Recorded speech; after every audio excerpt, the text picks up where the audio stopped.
जलावा चढ़ावे जइहो जलावा चढ़ावे जइहो शिवलावा गे पगली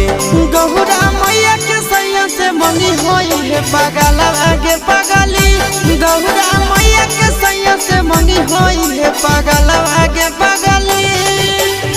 जलावा चढ़ावे जइहो जलावा चढ़ावे जइहो शिवलावा गे पगली गौरा मैया के सैया से मंगी होई है पगलावा गे पगली